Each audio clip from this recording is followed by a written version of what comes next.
Hola, muy buenos días a todos. Bienvenidos todas las personas que están hoy conectadas desde diferentes ciudades. Están desde Cúcuta, desde Cali, desde Bogotá, Barrancabermeja.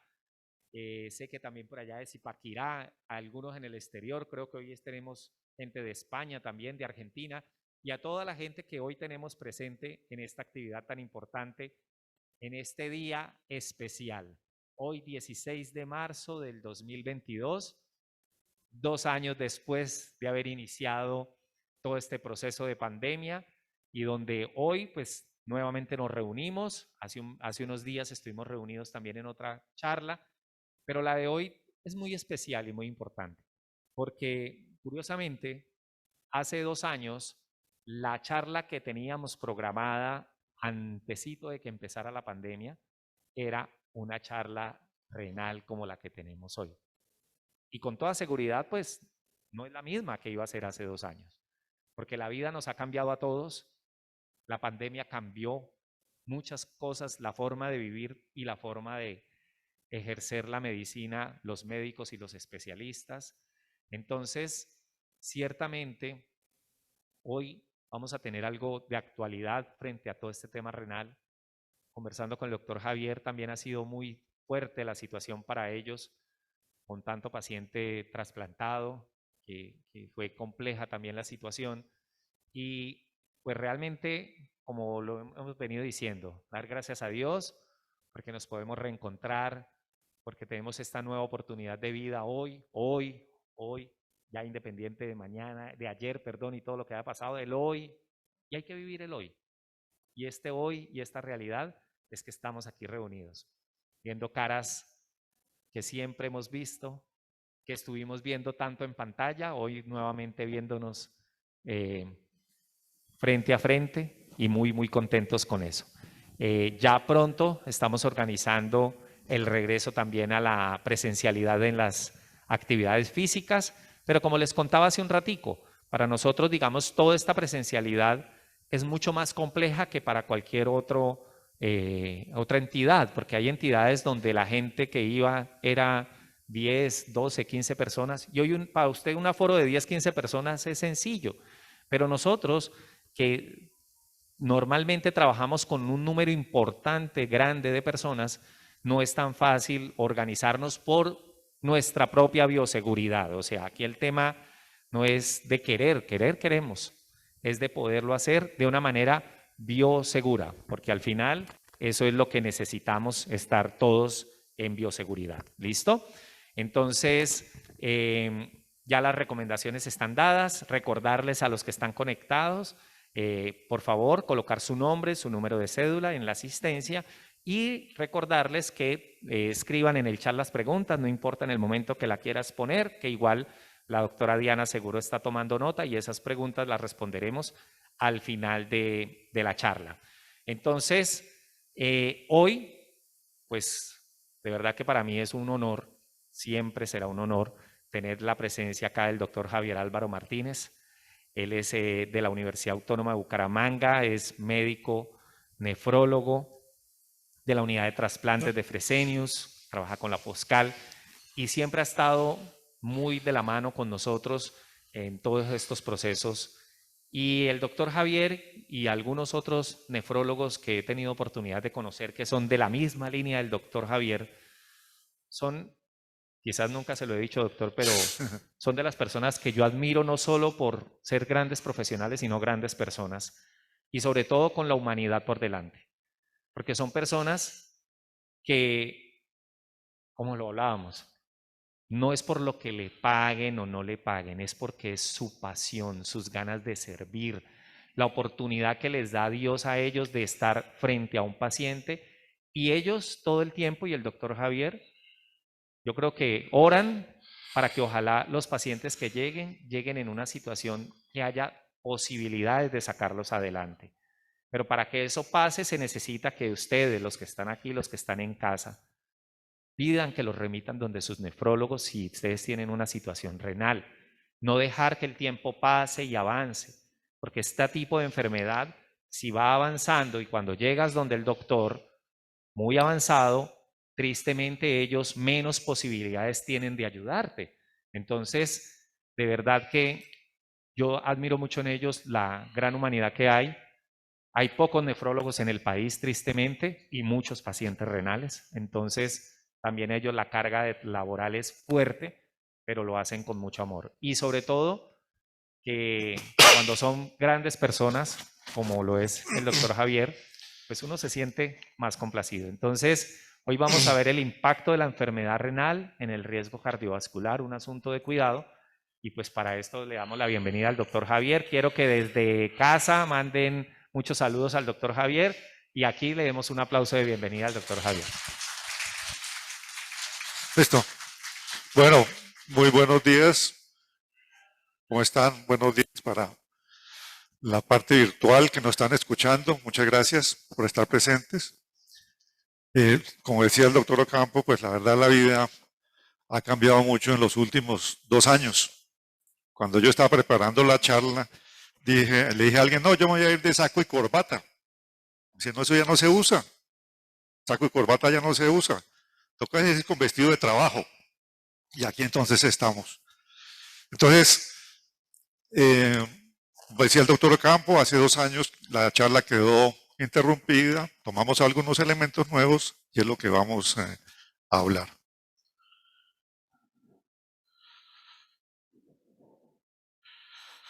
Bueno, la charla de la que vamos a hacer mención, tal vez apagamos esta luz de acá,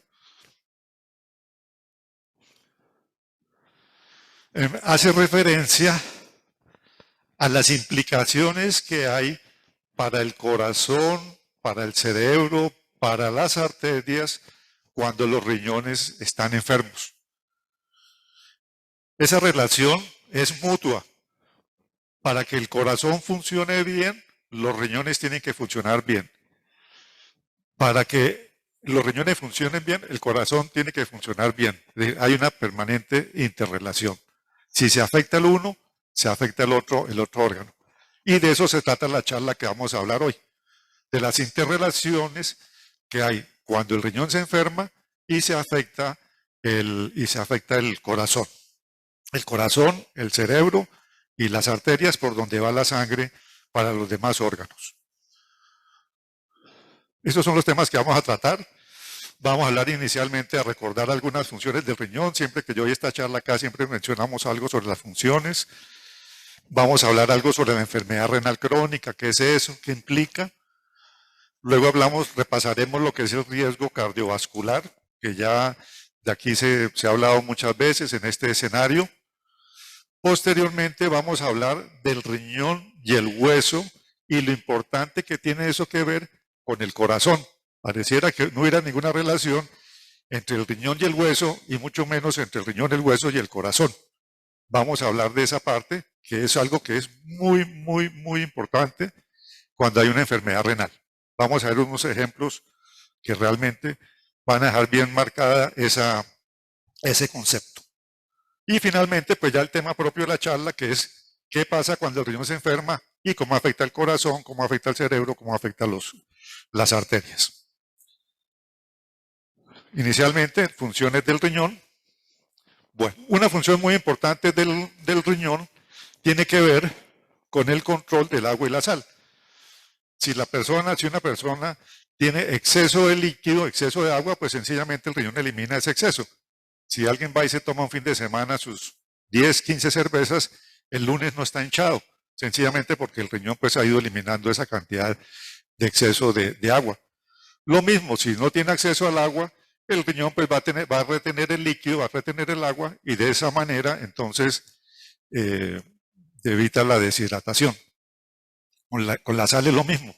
Si hay exceso de sal en el organismo, el riñón elimina el exceso de sal y si le falta sal, el riñón retiene la sal. Eso va ligado en buena medida con la presión arterial. Entonces, debido a esos mecanismos y otros mecanismos más complejos, es que el riñón regula la presión arterial. Y si regula la presión arterial, pues sabemos que eso tiene un impacto sobre el corazón, ¿cierto? Entonces, esa es una de las funciones del riñón. Otra de las funciones del riñón, muy importantes, hace referencia al potasio. El potasio es una sustancia que viene principalmente en las frutas y se elimina prácticamente únicamente por los riñones. Si hay exceso de potasio, el riñón elimina el exceso de potasio. Si hace falta potasio, el riñón retiene el potasio. Y el riñón es el único órgano que elimina el potasio del organismo. Entonces, cuando el riñón falla, se afectan los músculos. El potasio es muy importante para que los músculos se contraigan. Como el corazón es un músculo, entonces el corazón se ve muy afectado cuando el potasio se aumenta. No pretendo confundirlos con este concepto, pero este es un electrocardiograma normal que consta básicamente de una jiba, una espiga, un punto, un pico y otra jiba. Si ustedes ven aquí, esto es lo que el cardiólogo o el médico ve en el electrocardiograma para saber que el corazón está funcionando bien. Una jiba, un pico y otra jiba. Y ven ustedes cómo se va alterando esa morfología y cómo al final aquí hay una imagen que es completamente diferente a la inicial. A medida que el potasio va subiendo, se va afectando el corazón y después de esa línea de aquí es lo que en las películas dice tic, tic, tic, pip, que es cuando la persona fallece. Es decir, el siguiente paso, cuando aquí el potasio sube, ya viene, digamos, el paro cardíaco. Entonces, el potasio, que es regulado por el riñón, afecta todos los músculos y en este caso, pues el corazón, y si se permite que siga subiendo, puede producir la muerte. La otra función del riñón, muy importante, pues eliminar todos los desechos. Todos los días cuando vamos a preparar los alimentos, para la olla va el plátano, va la yuca, pero para afuera va, le vamos pelando la cáscara, pelamos, ¿cierto? Botamos la cáscara de las frutas y lo echamos a la licuadora. Ese proceso de separar lo que necesita de lo que no necesita el organismo, pues en el organismo lo sigue el riñón. Esa función la termina el riñón. El riñón coge lo mismo, lo que necesita lo retiene. Por ejemplo, el azúcar, el potasio si está bajito, la sal si está bajita, ¿cierto? Una serie de sustancias las recoge. Pero lo que no se necesita, las elimina. Y si esas sustancias se acumulan, se vuelven toxinas. Cuando el riñón ya no funciona completamente, la persona no produce orina y esa orina se le queda en el cuerpo y eso produce un cuadro de una intoxicación bastante grave. Entonces, a eso hace referencia la eliminación de las toxinas. Otra función muy importante del riñón es la formación de sangre. Si la persona está enferma de los riñones, una de las complicaciones tiene que ver con la anemia. Y la anemia, de alguna manera, también afecta el corazón. La anemia perjudica el corazón. Entonces, es otra manera como el riñón afecta al corazón, si no produce sangre. Otra función muy, muy importante que no se reconoce del riñón, que lo hablé al comienzo, es la importancia que tiene que ver en la regulación del calcio con el fósforo. El calcio y el fósforo son como un imán. Donde quiera que se ven, se unen. Y donde se unen, pues ahí se depositan, ahí se precipitan. Entonces, una función muy importante del riñón es que cuando se unan el calcio y el fósforo es que se unan en el hueso. Para el organismo, para que se forme un hueso sano, es indispensable que el riñón esté funcionando bien. Cuando no está el riñón, el calcio y el fósforo, que son como un imán, comienzan a depositarse en otros lados, en las articulaciones, en las arterias, en otros sitios, que vamos a ver más adelante. Entonces, esta función del depósito del calcio y el fósforo tiene que ver mucho con lo que estamos hablando del riesgo cardiovascular, porque se va a depositar el calcio y el fósforo en las arterias. Y las arterias se van a volver completamente rígidas. Como cuando uno toca la tráquea del pollo, que es una sensación ahí como dura, así se vuelven las arterias de una persona que está enferma de los riñones y que tiene problemas con el calcio y con el fósforo. Entonces, y esto tiene que ver mucho con la parte del riesgo cardiovascular, con el riesgo de tener infarto, trombosis, derrames cerebrales. Bueno, también un concepto muy importante respecto al riñón es entender al riñón como un colador. Finalmente el riñón en muchas de sus funciones es propiamente un colador. Y este es un esquema del riñón. Dese cuenta que finalmente lo que nosotros vemos aquí son unos huecos, unos poros. Eso finalmente es el riñón. Tiene unos huecos y a través de esos huecos pues solamente pueden pasar unas sustancias pequeñas. El azúcar, el sodio, el agua, el potasio, en fin, una serie de sustancias que pueden pasar ahí. Pero sustancias grandes como la albúmina, como las proteínas, como los glóbulos rojos, que son bastante grandes, sencillamente no caben por esos orificios y por eso no deben aparecer en la orina. Porque como ustedes ven, no aparecen porque son sustancias muy grandes y no pueden aparecer no pueden atravesar esos huecos. Pero una forma de enfermarse los riñones es que estos huecos se alteran y permiten el paso de esas sustancias grandes. Y eso es una parte también para reconocer la enfermedad renal. Bueno, ya pues vistas las funciones del riñón, vamos a ver el concepto de enfermedad renal. ¿Cómo se hace el diagnóstico de la enfermedad renal? Pues primero que todo, una evaluación médica, un interrogatorio, preguntarle si se hincha los pies, de cómo está la orina, si la orina está con espuma, si la orina está roja, si tiene problemas de cálculos en los riñones. Es decir, con un interrogatorio se puede ya ir viendo si la persona está enferma de los riñones. La toma de la presión arterial, obviamente. Y ya un examen que se utiliza para ver el riñón es la creatinina.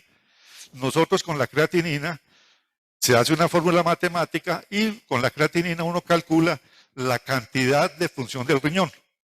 La creatinina se hace el cálculo, nos dice si el riñón funciona bien, menos o muy poquito.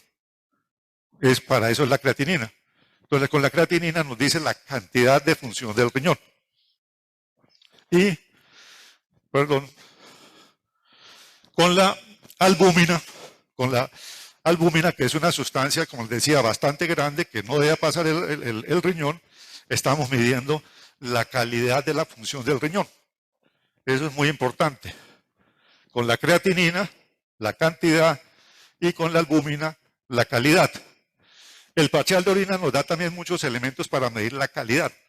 Lo que pasa es que a nivel internacional, en lo que se acordó, es que se utilizan estas dos medidas para medir cantidad y medir calidad. Pero obviamente que si hay una alteración del parcial de orina, pues también está midiendo calidad. Pero para efectos de clasificar la enfermedad renal, se tienen en cuenta la creatinina, función, cantidad, y la albúmina en la orina, calidad. Veamos unos ejemplos. Entonces, si relacionamos cantidad y calidad, un ejemplo de una buena cantidad de trabajo, pues podemos decir que el personal de salud trabajó bastante durante toda esta pandemia y no podemos negar que el trabajo que hizo fue excelente, ¿cierto? Entonces sería un ejemplo de cantidad y de calidad. ¿Quién trabaja poquito y lo hace mal?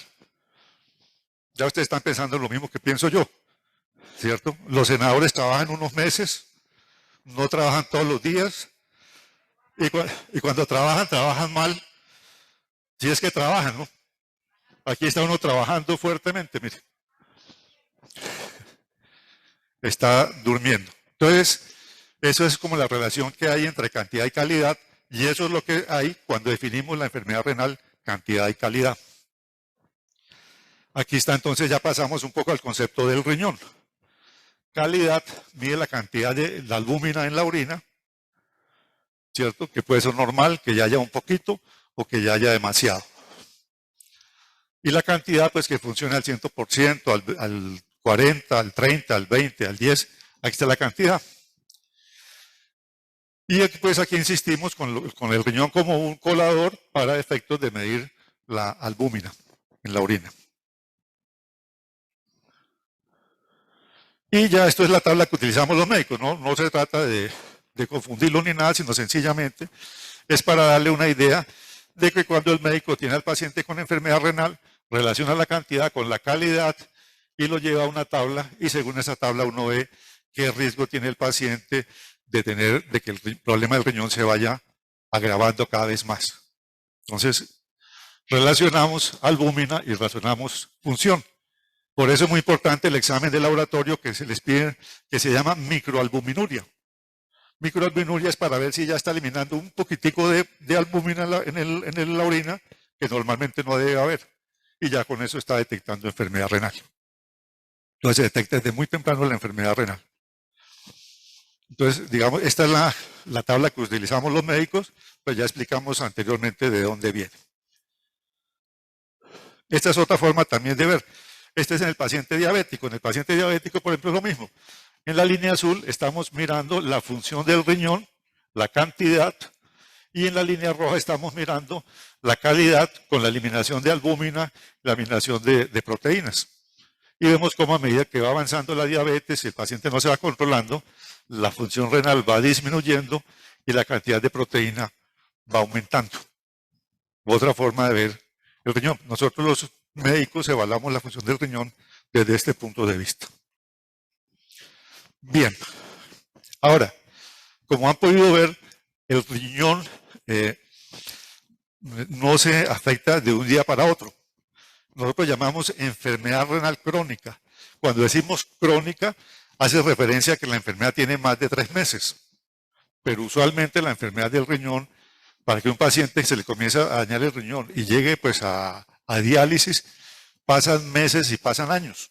Es decir, desde aquí, que está con algún riesgo del daño del riñón, hasta que llegue aquí a diálisis, digamos, puede pasar meses, años. Un paciente diabético puede durar 10, 15 años desde que se le comienza a dañar el riñón hasta que llega a diálisis. Entonces, todo este tiempo que hay aquí, siempre habrá una oportunidad para evitar que el riñón se siga dañando. Lo que decía el doctor Campbell en el momento de la presentación. Cuanto antes lo vea el nefrólogo, cuanto antes lo vea en la consulta especializada, pues más temprano se puede detener o disminuir la progresión de la enfermedad renal. Entonces, siempre hay una oportunidad para intervenir y siempre el paciente tiene un momento de decisión, porque esto implica bastante dieta. Hay un momento que el paciente tiene que ser consciente que solo haciendo dieta, más tomando las drogas, etcétera, y con los controles médicos, es que puede controlar la enfermedad. Un paciente con enfermedad renal sin dieta es un esfuerzo, digamos, perdido. Es muy importante la dieta. Y otra cosa ya muy importante para ir entrando en el tema del riesgo cardiovascular o para comenzando a hacer énfasis. Cuando a una persona se le comienza a enfermar los riñones, ¿cierto? Le dicen, la persona se preocupa, dice, no, es que estoy enfermo en los riñones y voy a entrar a diálisis y bueno, eso se vuelve una situación difícil para el paciente, para la familia, ¿cierto? Pero es que la situación es mucho más delicada que eso. Por cada 3 pacientes diabéticos, póngale cuidado, por cada 3 pacientes diabéticos que se les comienza a dañar el riñón, solo un paciente llega a diálisis o a trasplante. Los otros 2 pacientes mueren en el camino.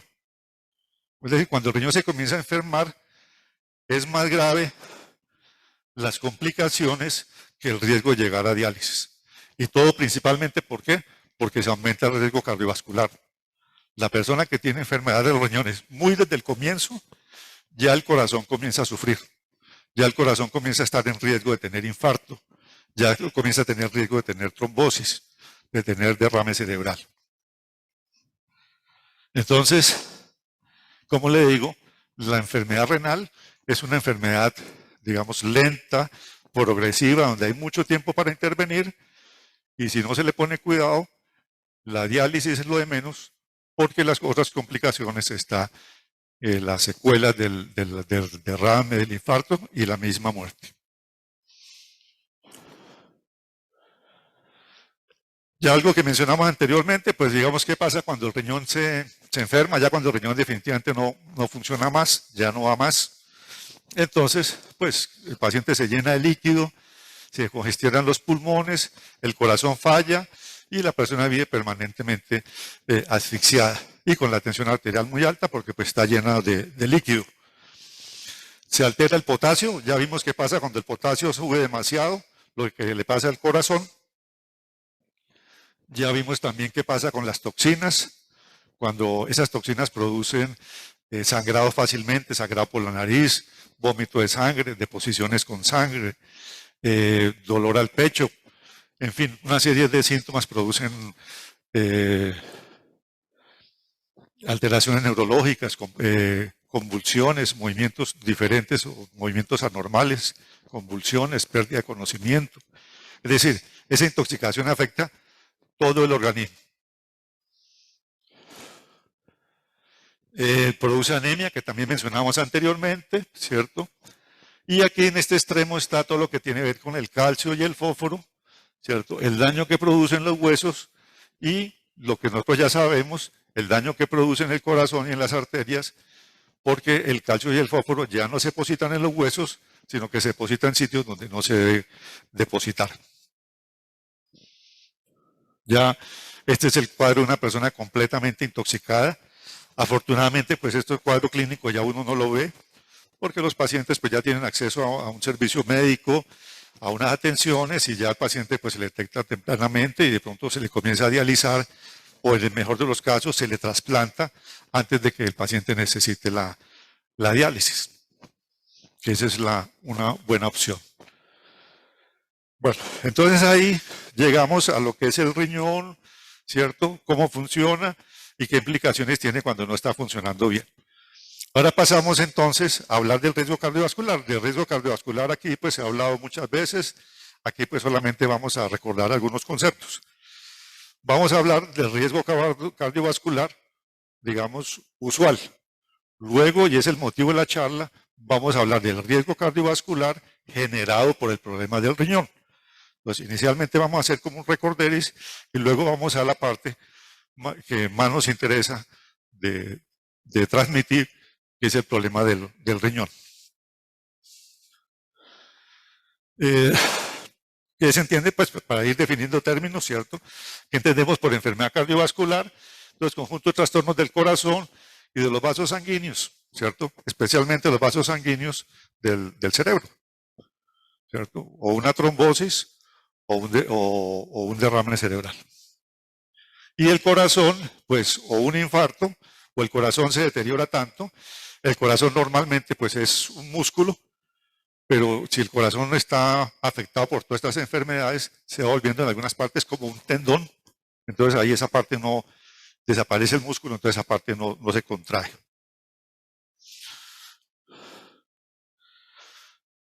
Y el riesgo, cuando hablamos de riesgo, entonces estamos hablando de una probabilidad de sufrir, en este caso, una enfermedad cardiovascular, que ya la distinguimos, dentro de un determinado plazo de tiempo. Siempre que hablamos de riesgo, hablamos del riesgo de tener un infarto a 5 años, a 10 años. Si es hipertenso, decimos el riesgo de que se vaya a infartar. Si es hipertenso, va a ser de tanto a tantos años. Siempre entonces que hablamos de riesgo, entonces estamos hablando de una probabilidad de tener un daño en un determinado tiempo. Ya pues los elementos conocidos del riesgo cardiovascular usual, ¿cierto? Está el tabaco, el cigarrillo, que ya afortunadamente no se ve. Quienes son personas mayores, aquí somos poquitos, nos recordaremos que si esta reunión se hubiera hecho hace 30 años, todo el mundo estaría fumando. La inmensa mayoría, aquí habría una nube, ¿cierto? Porque hasta el conferencista estaría fumando, que era muy usual.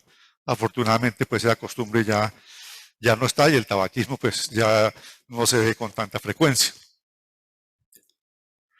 Pues si los padres son hipertensos, han tenido infarto, han sido diabéticos, pues eso condice una carga genética muy alta para los hijos.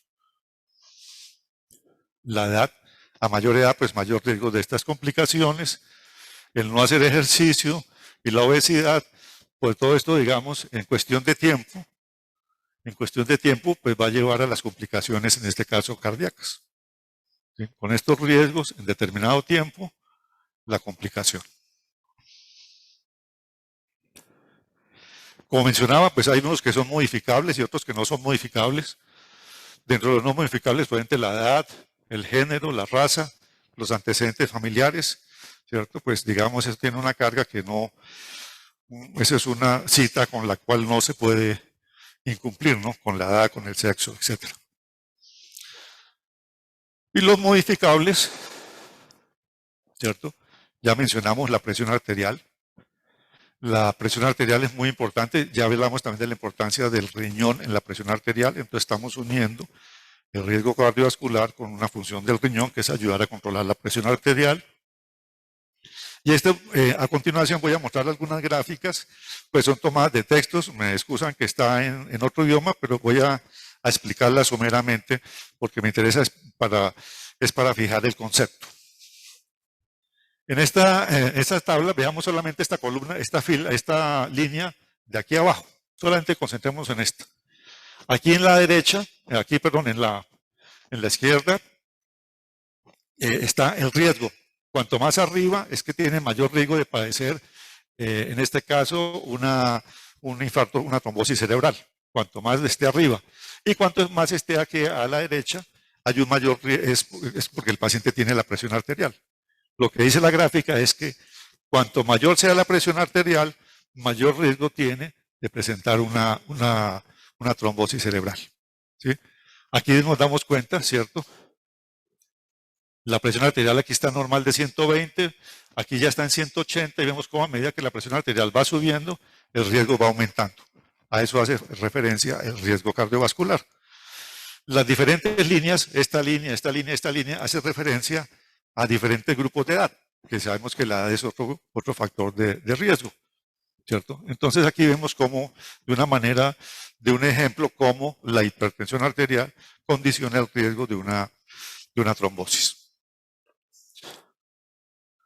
Aquí lo mismo, ¿cierto? Diferentes factores de riesgo. Esta es una población que no es ni hipertensa, ni tiene los triglicéridos. Aquí son triglicéridos, colesterol alto, fumador, colesterol bueno bajo, si es hombre, si es diabético, si tiene más de 60 años, vemos que con todas estas condiciones, la posibilidad a 5 años de un riesgo cardiovascular, ¿cierto? De un evento cardiovascular, pues va aumentando, ¿cierto? Vemos como la gráfica pues es muy diciente. Y cada línea, cada columna de estas implica las cifras de presión arterial. Entonces vemos, a medida que aumenta la presión arterial, pues el riesgo va siendo mayor. Y a medida que hay estas entidades, pues unas tienen mayor riesgo que otras. Pues aquí estamos hablando también del concepto de riesgo cardiovascular, referido principalmente al aumento de la presión arterial.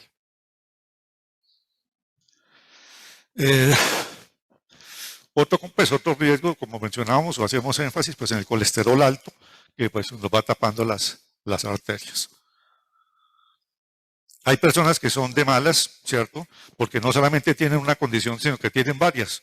Nosotros podemos reconocer personas que pronto tienen problemas de triglicéridos, de colesterol alto, son hipertensos, obesos, y aparte de eso son diabéticos. Pues en estas personas se suman todos esos factores de riesgo y entonces la posibilidad de un infarto, de una trombosis, pues se aumenta bastante. Si solamente con la presión arterial se aumenta el riesgo, cuando comienzan a aparecer los demás elementos, entonces comienza a volverse más deleterial para el paciente estas enfermedades. La obesidad, todo lo que mal nos alimentamos, todo lo que mal hacemos para lograr la obesidad, todas las oportunidades de mejora para evitarla. El cigarrillo que ya mencionamos anteriormente. El sedentarismo también, que durante esta pandemia pues fue un sedentarismo pues forzado.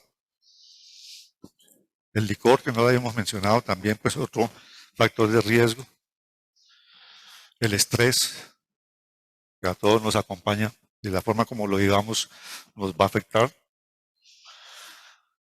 Este es otra también, pues lo mismo, la posibilidad en este caso de infartos, ¿cierto? A medida que la presión arterial aumenta. Antes lo medíamos relacionado con la trombosis. Aquí es con un infarto. Vemos que cuanto la presión arterial va aumentando más, ¿cierto? La posibilidad de un infarto va también aumentando para indicar el problema del riesgo cardiovascular. Aquí pues esta diapositiva tal vez es repetida, ¿cierto? Bueno, entonces ya miramos funciones del riñón, qué pasa cuando el riñón se enferma y lo unimos ahorita con el riesgo cardiovascular. Ahorita vamos a juntar riesgo cardiovascular con riñón. Vamos a juntar los dos elementos. Y les decía que un elemento muy importante del daño cardiovascular que se genera cuando hay enfermedad del riñón tiene que ver con el hueso. Vamos a ver. Estos son unos ejemplos, unas fotos, unas radiografías de, normalmente les decía, el calcio y el fósforo se atraen y se pegan en el hueso y eso lo hace el riñón, con la función del riñón. Cuando no está el riñón funcionando, entonces esos van por su lado y se van depositando donde van encontrando espacio. Aquí, por ejemplo, todo este pegote blanco que se ve aquí alrededor, ¿sí? Todo esto blanco que se ve aquí, es aquí en la articulación. El calcio y el fósforo se comienza a depositar aquí en la articulación y se vuelve eso como un hueso. Y los pacientes cogen un aspecto como los jugadores de fútbol americano, que son las que se les salen aquí esto que se colocan ellos para protegerse, así que se comienzan a verse los pacientes cuando se le comienzan a calcificar ahí. Se le comienza a ver el hueso, comienza a deformarse la articulación, porque el calcio y el fósforo se están depositando donde no debe ser. Más llamativo también es, por ejemplo, aquí en los pulmones. Los pulmones normalmente en la radiografía pues tienen que verse completamente negro. Y aquí se ve completamente todos estos pegotes blancos, ¿cierto? Esto es el corazón. Pero estos pegotes que se ven aquí blancos son depósitos de calcio y fósforo que están en el pulmón. Normalmente de pronto por ahí hay un poquitico de calcio y fósforo pegados en el pulmón por alguna cicatriz. Pero de esa manera es cuando hay problemas del riñón. Entonces, para hacer énfasis en que de lo deleterio o lo dañino que es el riñón y su metabolismo del calcio y del fósforo cuando no está funcionando bien. Y aquí lo más llamativo, que es a donde quería llegar también, este es el hueso, y a este paciente el calcio y el fósforo se le fue depositando en las arterias. Normalmente una arteria no se ve en las radiografías, normalmente no se ve, pero como esta arteria se fue llenando de calcio y de fósforo, y les decía, eso tocar esa arteria es como tocar la tráquea del pollo, así esa consistencia dura y que si uno siente que si uno como si hace presión, como que si se parte, como que se va a partir. Esa es la misma sensación cuando uno toca estas arterias. Entonces usted se podrá imaginar una arteria completamente endurecida para llevar la sangre a los pies, pues le cuesta mucho trabajo. Y si además esa arteria que está endurecida está tapada por el colesterol, pues va a tener unos problemas serios de circulación para las piernas, ¿cierto? O si es aquí, de aquí para arriba, pues problemas de circulación para el cerebro y problemas de infarto, de trombosis. Las arterias del corazón, lo mismo, también se van a calcificar y van a tener problemas de... Ya cuando eso está así, eso ya es muy difícil de tratar. Ya eso, digamos, no es difícil retirar toda esa cantidad de calcio y fósforo que está donde no debe estar, que está en el sitio equivocado. Entonces, este es un concepto muy, muy importante que usualmente no lo tenemos en cuenta cuando hablamos de la enfermedad del riñón, ¿cierto?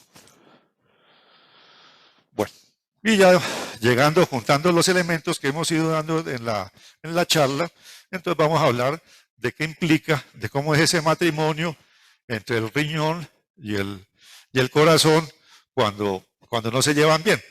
Eso en pocos matrimonios sucede eso realmente. La mayoría de los matrimonios se llevan divinamente. Las mujeres se ríen. Listo. Entonces, de ese matrimonio, cuando les decía, cuando el riñón funciona mal, que es lo que hemos insistido en este momento, todo lo que eso afecta sobre el corazón, sobre el cerebro, y ya mencionamos también sobre la circulación de las piernas. Les mencionaba que el daño de estas arterias comienza desde muy temprano. Es decir, aquí miramos cuando el riñón apenas está eliminando una pequeña cantidad de proteína, cuando el colador apenas comienza a dañarse, ya le está creando un mayor riesgo de mortalidad para ese paciente que se está comenzando a enfermar de los riñones. Una persona diabética que apenas le está comenzando, el colador apenas se está comenzando a dañar, ya eso les está llevando implicaciones que le está afectando el corazón y que puede terminar en muerte. Le está dando un mayor riesgo de mortalidad cardiovascular. Y si la cantidad de proteína que se elimina ya es mucho más grande, ya es muy grande, que el paciente orina y que en la orina sale con espuma, pues la posibilidad de una muerte es mucho más alta. Entonces, aquí vemos la relación desde muy temprano de que cuando se afecta el riñón, se afecta el corazón, se afectan las arterias. Estos son ejemplos pues, de lo mismo, ¿cierto? A medida que va aumentando las proteínas en la orina, ¿cierto? Va aumentando las probabilidades de una enfermedad cardiovascular severa.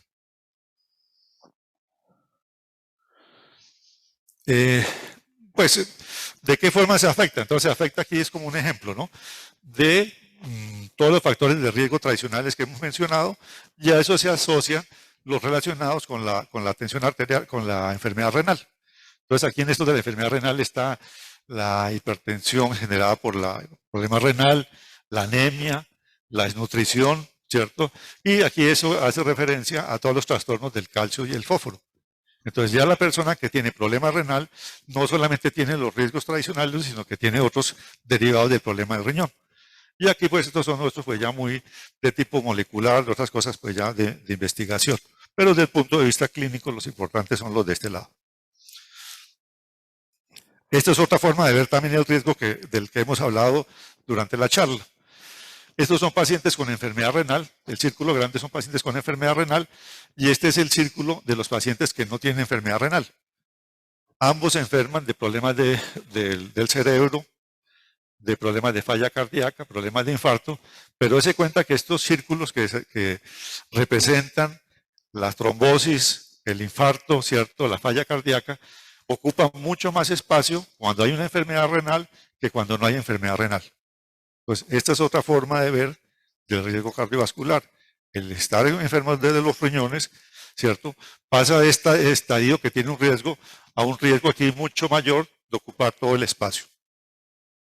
Entonces, otra forma de ver el problema de la importancia que es que los riñones, de cuidar los riñones. También se ve, esta es otra forma, la enfermedad renal pues se clasifica, los médicos la clasificamos en estadios 1, 2, 3, 4, 5. La 1 pues el riñón está funcionando bien, en la 5 el paciente ya digamos está para diálisis o está para trasplante y vemos como a medida que va aumentando como se va deteriorando la función del riñón, ¿cierto? Vemos como por ejemplo en este caso la falla cardíaca, el riesgo de que el corazón comience a fallar pues va aumentando, aquí lo vemos. Esto es cuando no tiene falla renal y dése cuenta que cuando hay falla renal, así sea leve, ya el riesgo es mucho más alto. Esta es otra forma también de ver la diapositiva anterior, ¿cierto? A medida que la falla renal es más severa, pues la posibilidad de complicaciones a largo plazo es mayor. Este es como un ejemplo, ¿cierto? Que a medida que la enfermedad renal va avanzando de un estadio 1, 2, pasa aquí a 3, aquí ya cuando está en diálisis, aquí está el filtro de la diálisis, vemos cómo se van sumando diferentes elementos que terminan, digamos, afectando el corazón. Esto también, el riesgo de pronto de tener una trombosis, ¿cierto? Cuando según el estadio de enfermedad renal. Aquí a medida vemos que tiene una falla renal estadio 3, 4, 5, pues vemos que el riesgo de tener una trombosis es más alta y pues también vemos que a medida que tiene mayor edad, pues el riesgo va aumentando. También durante toda la charla lo hemos mencionado también, ya para ir resumiendo, ¿cierto? Que muchos de los elementos que afectan el corazón también afectan el riñón. Entonces, todo lo que nosotros hagamos por proteger el riñón, estamos protegiendo el corazón. Lo que hagamos por proteger el corazón, estamos protegiendo el riñón. ¿Cierto? Porque los dos están en un permanente diálogo que lo hemos dicho desde el comienzo de la charla. El uno afecta al otro. Bueno, recordando lo que habíamos dicho anteriormente del riesgo de muerte cuando el potasio está alto y el riñón no funciona, de cómo aquí hay una jiba, otra jiba y en la mitad hay un pico y cómo eso se va alterando hasta que finalmente produce una cosa que no tiene nada que ver con el comienzo. Bueno, esta es otra charla, bueno, esta quedó un poquitico. Aquí en esta diapositiva lo que dice es los riesgos que tiene un paciente que tiene enfermedad renal, ¿cierto? A medida que la función renal se va deteriorando, de una mayor posibilidad de hospitalización. El paciente que tiene enfermedad renal, pues se va a hospitalizar más que el que no tiene enfermedad renal, ¿cierto? Tiene un mayor riesgo de muerte. Mencionamos que el paciente que comienza a enfermarse de los riñones, el diabético, uno llega a diálisis y 2 mueren por el camino con todas estas complicaciones, ¿cierto? Y el otro, pues mayor riesgo de los eventos cardiovasculares. Digamos, esta como manera de resumen de todo lo que hemos mencionado. Ya a manera de conclusiones, ¿cierto? Para terminar, entonces, la enfermedad renal desde el inicio ya afecta al corazón y las arterias. Ya lo mencionamos. La enfermedad renal es un potente factor de riesgo para la enfermedad cardiovascular, lo hemos dicho muchas veces. ¿Y cuál es el mensaje para llevarse a la casa o para anotar allá en la casa, los que están de manera virtual, ¿cierto? ¿Cuál es el mensaje para llevar a la casa? Si cuidas tu riñón, cuidas tu corazón. Muchas gracias.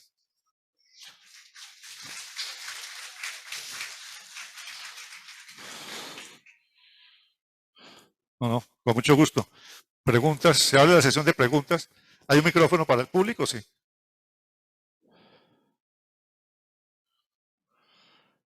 Espera un momentico.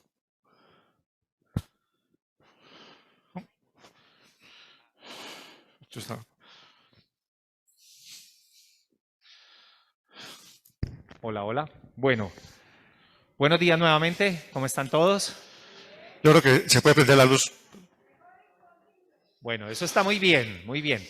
Listo, muchas gracias. Vamos a iniciar entonces, como dijo el doctor Javier, la sesión de preguntas. Vamos a tomar preguntas de los que están presentes y preguntas de los que están conectados virtualmente. Antes de eso, quiero darle un saludo muy especial a don Mario Gómez, que está de cumpleaños el día de hoy. Felicitaciones, don Mario. Él está doble, está aquí y lo vimos conectado, ¿no? Es para una doble felicitación que espero que allá virtualmente también se la manden. Vino por la torta. Vino por la torta. Listo, vale. Bueno, vamos a iniciar entonces con las preguntas. La doctora Diana tendrá las preguntas virtuales. Voy a darle la palabra.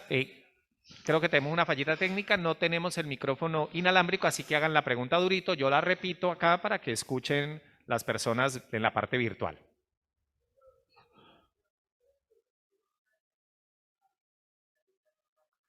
Si el doctor está adscrito a especialistas de Ecopetrol, todavía, ¿cierto, doc?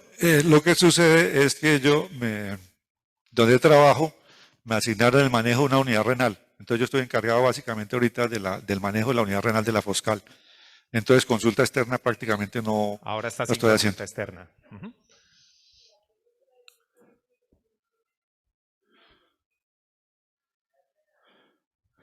Bueno, uy. Está dura. Una clase. La pregunta que acaban de hacer es ¿qué implicación hay de la columna de Bertini en la enfermedad renal? Entonces, aquí vamos a escuchar al doctor. No, la columna de Bertini hace referencia a una estructura del riñón de la parte de anatomía. Yo en la charla no comencé con la anatomía del riñón, pero es una parte, digamos, de la estructura del riñón. Cuando el riñón se comienza a enfermar, el riñón comienza a cicatrizar. Un riñón normal mide 12 centímetros, más o menos. Ya a medida que el riñón se va enfermando, se va achicando, se va cicatrizando y llega a medir 6, 5, todavía más pequeño. Entonces la columna de Bertin, digamos, pues se afecta por esa situación de tipo anatómico, por esa situación que se va cicatrizando, ¿cierto? Pues va siendo vista afectada se va afectando pues por el deterioro de la forma del riñón, de la cicatrización del riñón. Vale, bien. Muchas gracias. Vamos ahora con una virtual y luego voy contigo, doctora.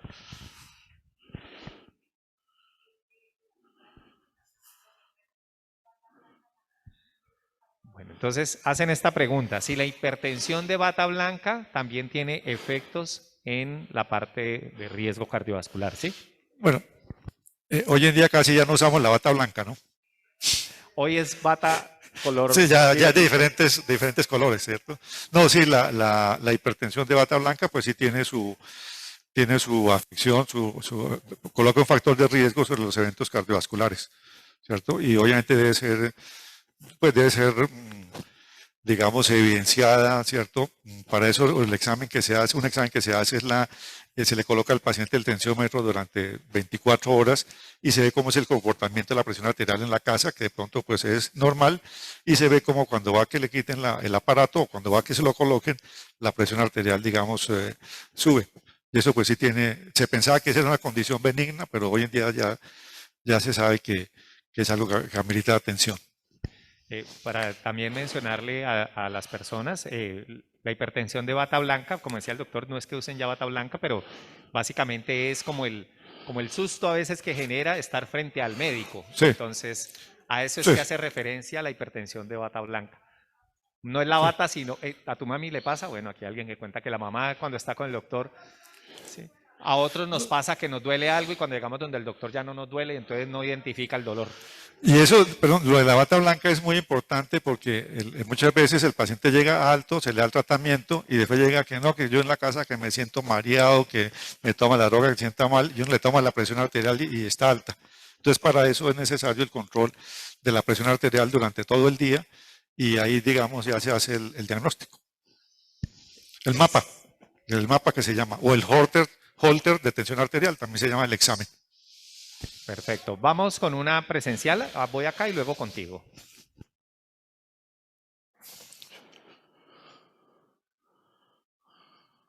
Ya, buena pregunta. Doc, entonces voy a repetirla. Pues la pregunta es ¿qué implicaciones tiene cuando una persona tiene un quiste en el riñón? Bueno, tener un quiste en el riñón es algo que puede suceder normalmente después de los 50 años. Después de los 50 años puede aparecer quistes en los riñones y es una condición totalmente benigna, no tiene ninguna implicación. Usualmente genera pues alguna preocupación de que tengo un quiste, pero el quiste se clasifica, usualmente son unos quistes de unas condiciones benignas. A veces el quiste, de acuerdo a la ecografía, puede dar indicios de que puede tener algo maligno, pero en la inmensa mayoría hace referencia a un quiste simple, normal, que no tiene ninguna implicación. No se considera como enfermedad renal. Yo no lo dije, pero aprovecho la pregunta para decir que se habla de enfermedad renal cuando hay alguna alteración anatómica también que tiene implicaciones para la salud de la persona. El quiste no tiene esa implicación. Pero hay otra enfermedad, que es la enfermedad renal poliquística, en la cual la persona desde muy joven, en los riñones se le comienzan a llenar de quistes. Los riñones que miden 12 centímetros llegan a medir hasta 20, 25 centímetros completamente llenos de quistes. Esa sí tiene unas implicaciones importantes en la salud, ¿cierto? Pero el quiste simple no, el quiste simple no hay problema. Gracias, Doc. Vamos con una virtual.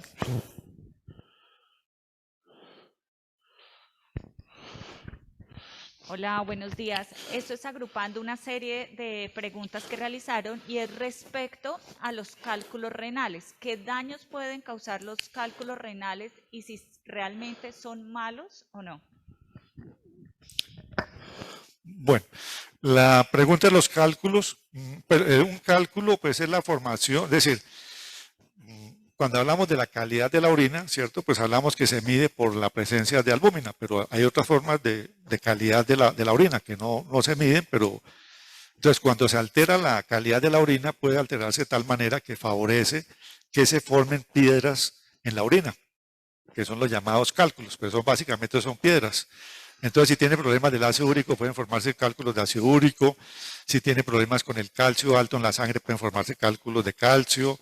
Si tiene un alto niveles de algo que se llama oxalatos, entonces se pueden formar cálculos de oxalato de calcio. En fin, es decir, la presencia de cálculos siempre implica una enfermedad renal. Siempre que, si alguien tiene un cálculo, en el diagnóstico va a aparecer enfermedad renal crónica, ¿cierto?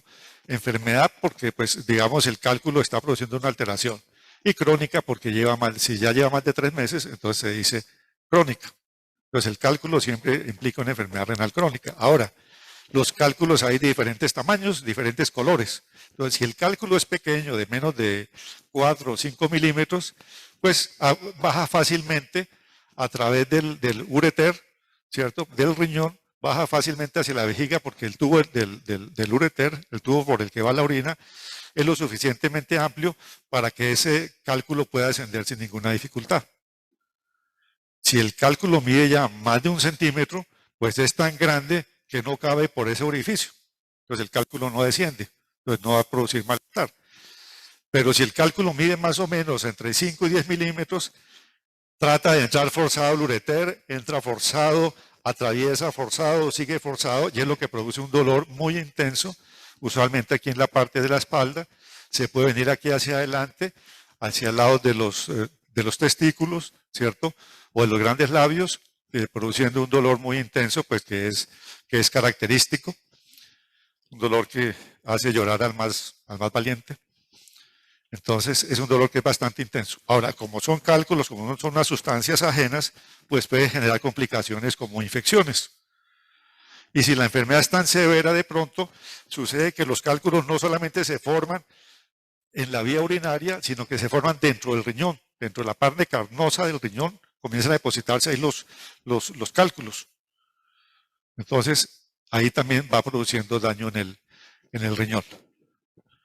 Entonces, sí, los cálculos evidentemente son una enfermedad bastante frecuente y una enfermedad delicada y que amerita atención. Ahora, lo importante cuando hay cálculos es hacer un examen de orina para ver qué es lo que está formando los cálculos. Y de acuerdo a lo que esté formando los cálculos, se le da el tratamiento, ¿cierto?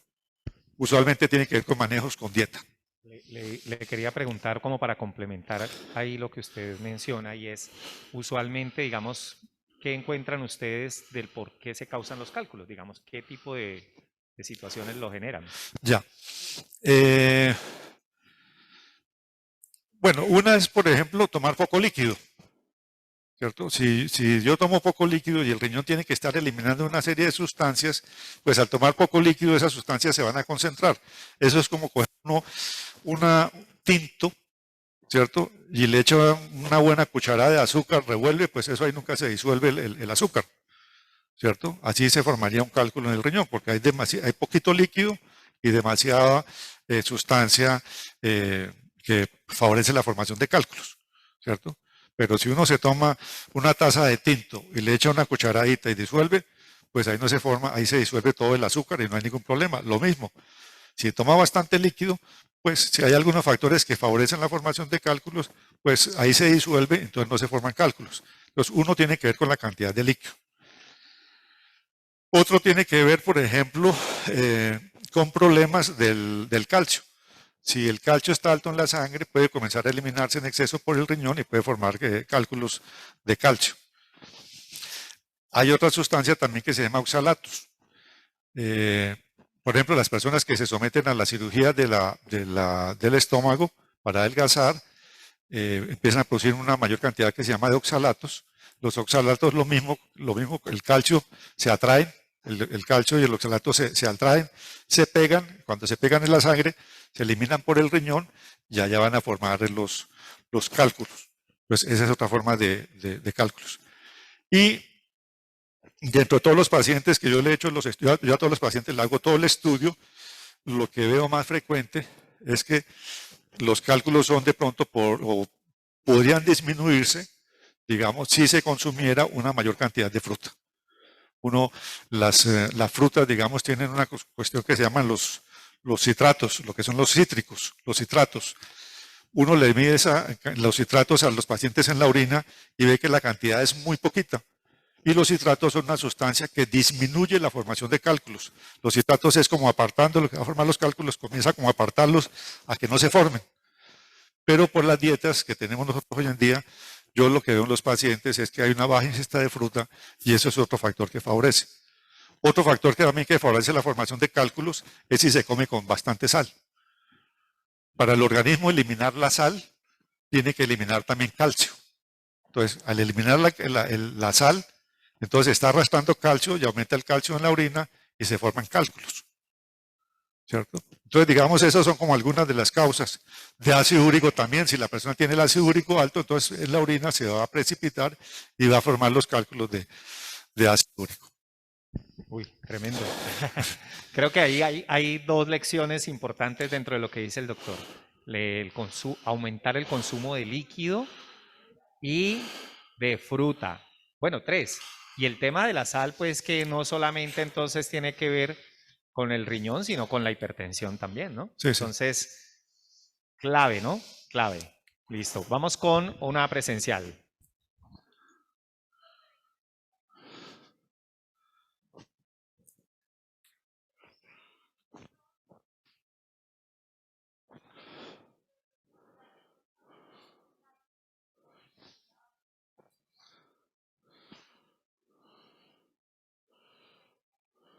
Ah, perfecto. Ese es el ejemplo, digamos, de todas las oportunidades que hay, digamos, en el progresión de la enfermedad renal, ¿no? Es decir, el momento que una persona toma la sana decisión, bueno, yo a partir de ahora me voy a adelantar, a volver juicioso con la dieta, a tomarme la droga, llegar temprano a la casa, no tomar trago, bueno, todas esas cosas que hace la gente, entonces se disminuye la posibilidad de complicaciones a largo plazo. Y estamos hablando de 35 años de hipertensión sin ninguna complicación. Bueno, otra pregunta del chat. Preguntan, bueno, son varias, pero agrupándolas, hablan sobre cuáles son las pruebas para validar la función renal y cuáles son sus valores normales y que tienen que ver, pues, y esas alteraciones, qué tan, digamos que esos niveles a nivel que se van alterando, qué tanto índice de progresión de enfermedad renal pueden dar. Ya. Bueno, son varias preguntas en una. Si se me olvida alguna, me la recuerda. Mencionaba durante la charla que una forma de ver la función, es decir, para ver la cantidad del funcionamiento del riñón, se utiliza la creatinina. A partir de la creatinina se hacen unos cálculos matemáticos. Y con esos cálculos matemáticos se tiene en cuenta la edad de la persona, el peso, la talla, si es hombre, si es mujer, ¿cierto? Se tiene en cuenta toda esta serie de factores y con eso se hace una operación matemática y se dice su riñón le funciona el 40%, su riñón le funciona el 60%, le funciona el 10%. Entonces, a partir de eso. Entonces, se utiliza, digamos, la creatinina. Cuando ustedes ven en el resultado del laboratorio que le dicen creatinina normal de 0,8 a 1,2, ese resultado es un poco, digamos, incierto hasta cierta medida porque no es lo mismo una creatinina de 1,2 en una señora de 80 años, ¿cierto? Que una creatinina de 1,2 en un muchacho de 40 años que hace bastante ejercicio, ¿cierto? Una creatinina de 1,2 en un muchacho que hace bastante ejercicio, pues será normal. Pero a una señora de 80 años, una creatinina de 1,2, si le hacemos todas esas operaciones matemáticas, seguramente nos va a decir que el riñón le está funcionando menos de un 50%, más o menos, por decirlo de alguna manera. Entonces, no confiarse solamente en el valor de la creatinina, sino preguntarle, y eso es algo que todos debemos hacer, preguntarle al médico cuando le hace la creatinina, bueno, ¿cuánto me está funcionando el riñón? Es una pregunta y es una cifra que es fácil de acordarse. No, el médico me dijo que el riñón me está funcionando al 50%.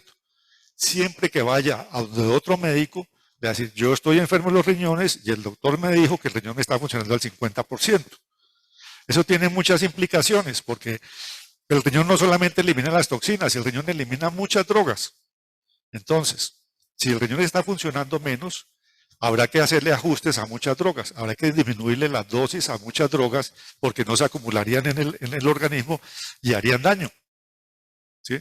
Entonces, es muy importante cuando se dice el médico, cuando va al médico, entonces, ¿cuánto funciona mi riñón? 10, 15, 20%, la cifra que sea, anotarle en un papel, acordarse y siempre mencionarlo. Con esa cifra se ahorran muchos inconvenientes. Una persona que el riñón le funciona en 40%, que llega a urgencias con algún dolor, de pronto le colocan una droga que le puede afectar el riñón. Pero no dijo que el riñón le funcionaba al 40%. Hay drogas que no es lo mismo colocarlas si el riñón le funciona al 40% o le funciona al 100%. Entonces, digamos, hay como esa... Y en general, también para complementar un poco la respuesta, se considera que hay enfermedad renal cuando el riñón funciona menos del 60%. Si el riñón funciona menos del 60%, se considera que es enfermedad renal. ¿Cierto? Entonces, esa es otra cifra para tener en cuenta. Otra forma también para tener en cuenta el funcionamiento renal es que se divide por estadios, 1, 2, 3, 4, 5. Pero yo lo que le recomiendo más fácil y más útil al momento de ver al paciente es que tengan presente cuánto le funcionan sus riñones. Cuando vayan a consulta con el doctor en Funcadi, bueno, doctor, ¿cuánto me funciona el riñón? Y con eso, digamos, se evitan diferentes complicaciones. Esa era una pregunta, pero creo que faltaban ahí de esa, faltaban otras.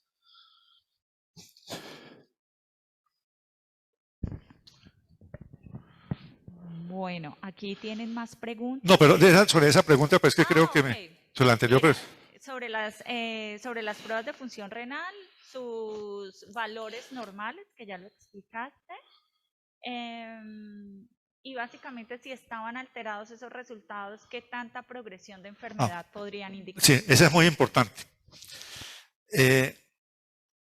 Los riñones tienen una gran capacidad, digamos, de cuidarse entre ellos mismos, digamos, si hay una enfermedad, toda la cuestión, ellos se recuperan, ¿cierto? Se cuidan.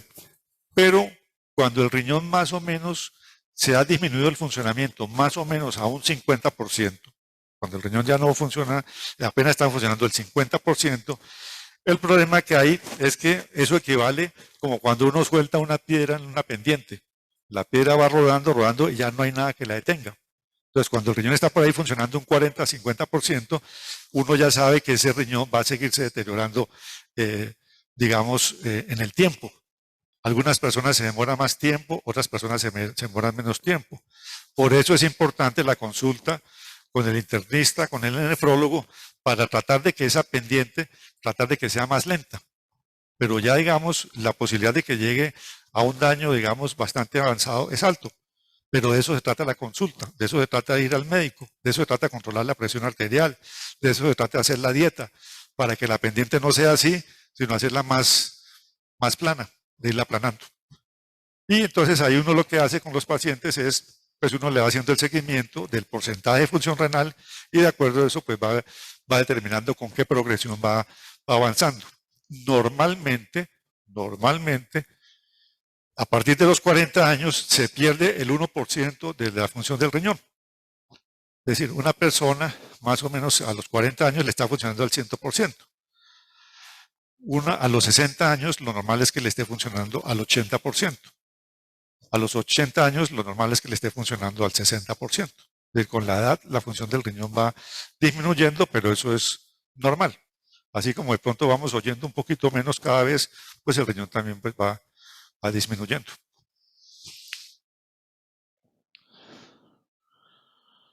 Listo, vamos con una presencial, Carmencita.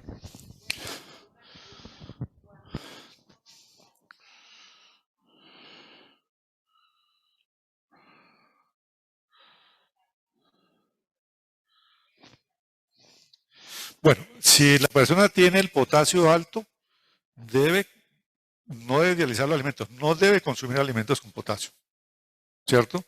Porque, es decir, dializar los alimentos es una forma, digamos, de que, por ejemplo, se coge la papa, se deja el día anterior en agua, ¿cierto?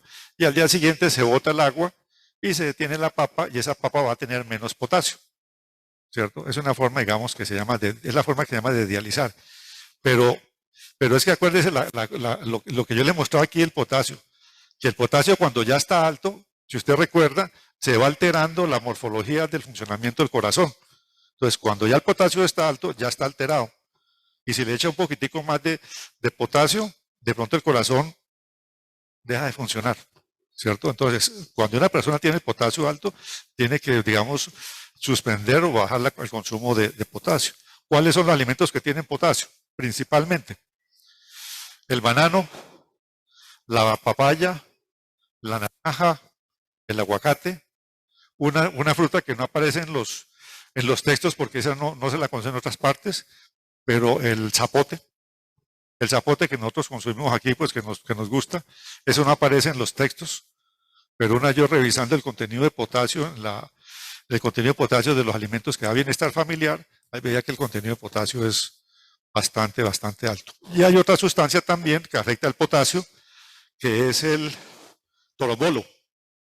¿Sí conocen el torombolo? Sí. Listo. El torombolo tiene una característica que aumenta bastante el potasio en la sangre. una persona que esté en diálisis o que esté enferma de los riñones no debe comer o tomar el torombolo. El torombolo, eso nos dimos cuenta, eso no lo sabíamos, pero hace unos 10 años, un poco más, en una semana se nos murieron 2 pacientes en diálisis y lo que encontramos es que habían consumido torombolo. Y investigando, porque pues eso no es un fruto que aparezca en otras partes del mundo, encontramos que aumenta la concentración de potasio en la célula. Entonces, torombolo lo mismo, no se recomienda para el que esté con enfermo de los riñones.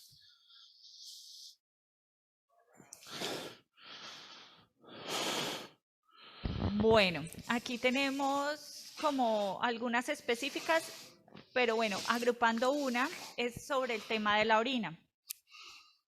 ¿Cuál es la frecuencia en la que se debe orinar? Y sobre todo hacen énfasis en la noche, que si es normal que se orinen en muchas veces en la noche. Ya. El riñón, hay una cosa que en medicina se llama el ciclo circadiano. Eso hace referencia a que el organismo funciona de una manera de día y de otra manera de noche, ¿cierto? Porque de día pues estamos activos, estamos consumiendo alimentos, etcétera. El organismo funciona bajo unas expectativas. Y en la noche se funciona el organismo bajo otras expectativas. Entonces, el organismo es tan sabio que durante el día pues se produce más orina y durante la noche el riñón funciona, concentra la orina, retiene más agua, ¿cierto? Y para que la persona, digamos, pues no tenga que estarse levantando toda la noche a orinar, ¿cierto? Una persona, digamos, totalmente sana, lo ideal es que no orine, no tenga que levantarse a orinar durante la noche. Si comienza a levantarse a orinar en la noche, ¿cierto? Puede obedecer a que los riñones ya se estén enfermando, puede ser una posibilidad. Si es un hombre, lo más posible ya es una persona de mayor, que es la causa más frecuente, que sea un problema de próstata, que tenga algún problema obstructivo y pues que tenga que estar eliminando repetidamente en la noche, ¿cierto? Entonces es como esa situación. Normalmente en la noche, pues lo ideal es no orinar, lo normal es no orinar. De pronto levantarse a orinar una vez está bien, pero ya más si debe alertar sobre alguna situación que puede estar ocasionando. O a menos que tome también de pronto pues bastante líquido a la hora de acostarse. Eso sí ya pues puede suceder.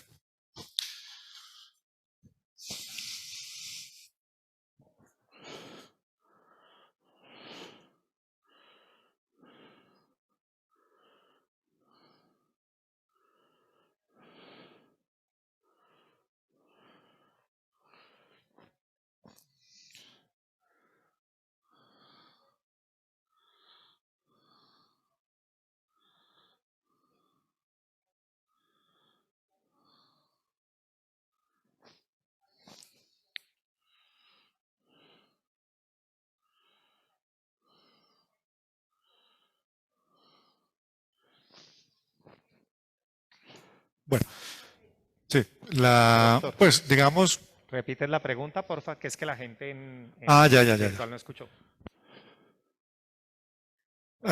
Bueno, la pregunta hace referencia a que en el año 2017 se le encontró una enfermedad renal, ¿cierto? Hay alguna alteración en la creatinina, pero a partir de ese momento nunca más ha vuelto a tener control con el nefrólogo. Pues en parte porque en los últimos 2 años, pues difícil, ¿cierto? Bueno, entonces, pues la recomendación es que una persona que se le haya encontrado una alteración renal debe seguir un control periódico de su función renal, ¿cierto? Dependiendo del compromiso de la función renal, pues digamos, se remite, lo sigue viendo el médico general, lo sigue viendo de pronto el internista y periódicamente si es necesario que lo vea el nefrólogo. En algunos casos se manda al nefrólogo, está muy avanzada, pues para que la siga viendo permanentemente. Pero si la función renal está más o menos estable, lo puede ver el médico general, el médico internista, pero eso sí, por ahí una vez al año de pronto que lo vea el nefrólogo. Pero siempre alguien que estaba enfermo del riñón, sí la recomendación es que siga un control con el nefrólogo. Y lo mismo, va con el médico y le dice, bueno, ¿cuánto está funcionando mi riñón? Le dice, está funcionando 40%, doctor, 40%, ¿será necesario que yo vaya con el nefrólogo? Porque 40% ya es poquito, ¿no? ¿Cierto? Pues si le dicen, no, está funcionando al 80%, entonces dirá, bueno, no, está funcionando bien. Y también pues tiene que ver no solo la creatinina, sino también el parcial de orina. ¿cierto? Porque el parcial de orina pues nos mide la creatinina nos mide la cantidad y el parcial de orina nos mide la calidad de la orina. Entonces también hay que hacerle control con el parcial de orina.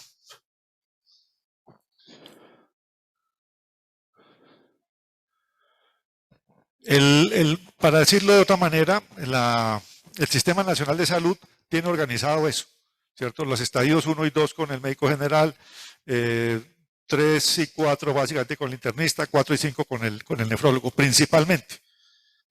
Pero si hay alguna duda, el paciente tiene una creatinina una función renal de 100%, pero el médico tiene alguna duda, puede mandarlo con el nefrólogo. Pero esto, digamos, está establecido. Eso se hace principalmente es por lo siguiente, y el doctor lo dijo. Se calcula que el 10% de la población colombiana tiene enfermedad renal. Si somos 50 millones, se calcula que hay 5 millones de personas que tienen algún problema renal. Eso es mucha gente. Y somos solamente 500 nefrólogos en el país. Entonces, si viéramos a todos, no alcanzaríamos. Entonces toca pues ahí como ayudarnos un poco. ¿Listo? Bueno, doctor, acá preguntan qué es la hemodiálisis. Bueno,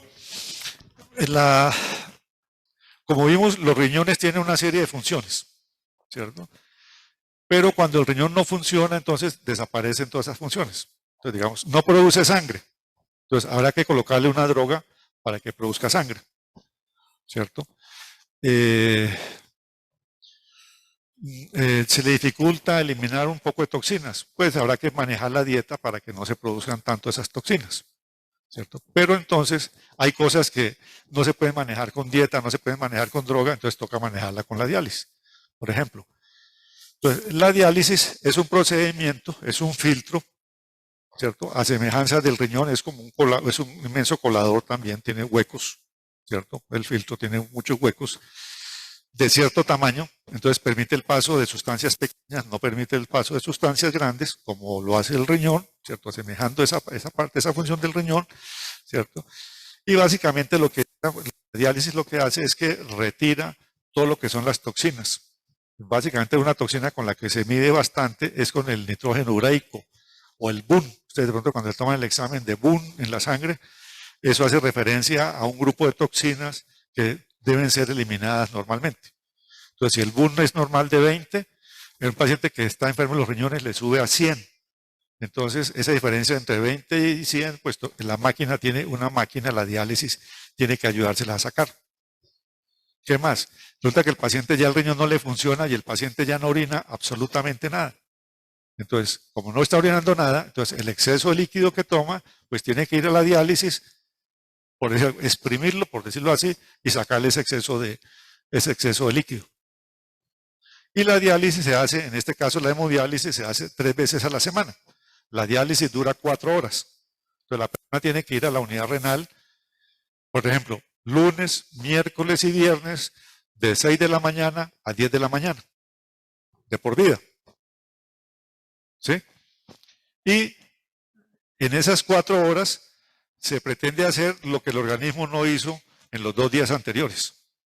Entonces la persona tiene que ser muy juiciosa con la dieta, con los líquidos, porque la máquina no da tanto si la persona se excede antes de la diálisis.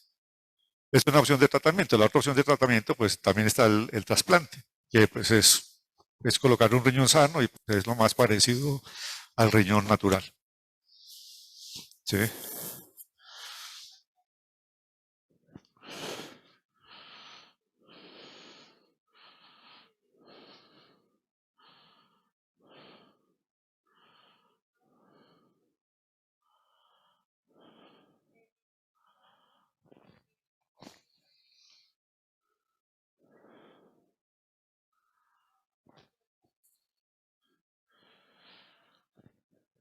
Se pregunta sobre el uso de determinados suplementos nutricionales. Es decir, la dieta es algo que es muy, muy importante en la enfermedad renal. Es decir, un paciente con enfermedad renal, pretender que se mejore, que se alivie, que se controle, si no hace dieta, eso es tiempo perdido. Entonces, es muy importante ir de la mano con la nutricionista, ¿cierto? Por ejemplo, productos voy a tomar productos como el Ensure, que todo el mundo dice, no, tome Ensure, que eso es muy bueno. Resulta que tiene una carga de proteína alta, que en una persona que está enferma de los riñones es perjudicial, ¿cierto? Entonces, no todo porque sea suplemento es adecuado. Entonces, es decir, en esos casos, yo los mando con la nutricionista, ¿cierto? Para que les dé una orientación. Porque si tiene proteína y de pronto quiere tomarlo, pues la nutricionista podrá hacerle algunos cambios en la dieta, pues para que lo consuma. Pero consumir esos productos sin la orientación de la nutricionista es un riesgo. En los productos específicos que usted me pregunta, yo no los conozco, ¿cierto? Mal haría decirle si sirven o no sirven. Pero sí es indispensable hablar asesorarse la nutricionista, ¿cierto? Porque a veces, por querer hacer más, se hace menos.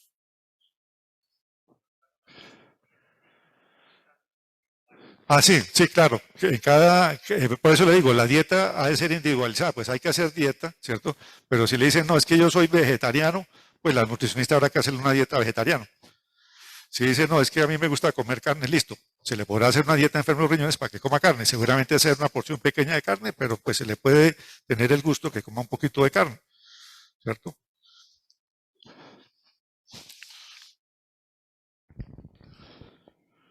Bueno, esto ya es en general. Preguntan sobre los cuidados en general para evitar que se siga deteriorando la función renal. Ya. Pues los cuidados, uno, pues tomar suficiente líquido, ¿cierto? Otro, estar pendiente de la función renal, es decir, ir donde el médico, porque le decía, si hay un ligero deterioro de la función renal, pues hay que ponerle manos al asunto y pues eso es una forma. La ingesta de sal definitivamente que es algo que le hace bastante daño al riñón y a todo el cuerpo, ¿cierto? Pues la sal, por ejemplo, hay personas que son más dependientes de la sal que otros. Hay unas personas que consumen sal, se vuelven hipertensos, bajan a la sal y vuelve la tensión arterial, se les controla. Otros que no se les afecta tanto la presión arterial. Pero todo el que tiene enfermedad renal, si come sal, la tensión arterial se le sube. Si baja sal, la tensión arterial se le controla. Entonces, la dieta es muy, muy importante, ¿cierto? Y la dieta no es aguantar hambre. La dieta que uno cuando le dice a un paciente tiene que ir a la nutricionista porque tiene enfermedad renal, uno básicamente lo que le está diciendo a la nutricionista, enséñale al paciente a comer lo que normalmente se debe comer. Lo que pasa es que nosotros en la vida parece que fuera como una carrera por todos los días aprender a comer mal, ¿no? Todos los días nos inventamos algo para comer peor, de menos saludable. Entonces, la nutricionista básicamente lo que dice, mira, es que una persona debe consumir esta cantidad de proteína, esta cantidad de calorías, lo normal. No es dieta, es sencillamente comer sano. Saber comer. Perfecto, Doc. Y vamos acá con la última pregunta presencial. ¿Tú habías levantado la mano, Carmencita?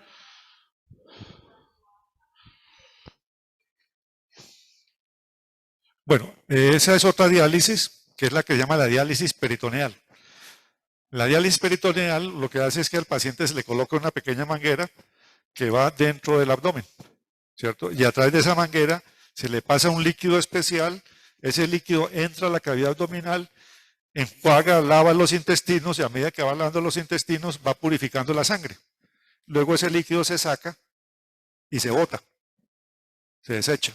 Y ahí es decir, sale el color amarillo como la orina, sale muy parecido a la orina porque está eliminando todas esas toxinas. ¿Sí? Y acaba ese procedimiento y otra vez, tiene que hacerlo 4 veces al día. Esa es una forma. Hay otra forma que es hacerlo durante la noche, que se lo hace una máquina, pero bueno, esa es la otra opción. 10 horas, 11 horas conectado, pero durante la noche. Entonces, mientras está durmiendo, la máquina le va haciendo el procedimiento de la diálisis aquí de peritoneal. Esa es otra forma de hacer el tratamiento. Perfecto, bueno, muchas gracias. Yo quiero que le demos un aplauso al doctor Javier. Una forma que me gusta, ustedes saben identificar si les gustó la charla. Todavía no se paren, por favor. Aquí como los aviones, acuérdense, nos toca por partes. Y además tenemos varias cosas que contarles antes de irnos. Si les gustó la charla, los que están conectados allá desde casa, marquen el número 7, por favor. ahí en el chat. Yo quiero ver el número 7, que es el que nos está diciendo gracias, es una forma de aplaudir y que les haya gustado. Mírenlos, allá está apareciendo todos los 7, ¿sí ve, doctor? Ah, bueno. Allá se alcanza a ver en el chat. Pero faltan. Anímense, faltan. anímense, yo veré. Muy bien, bueno. Muchas gracias, doctor Javier. No, Para ir finalizando, nuevamente un aplauso para el doctor. Muchas gracias. Gracias. Muchas gracias. Muy amable. Bien.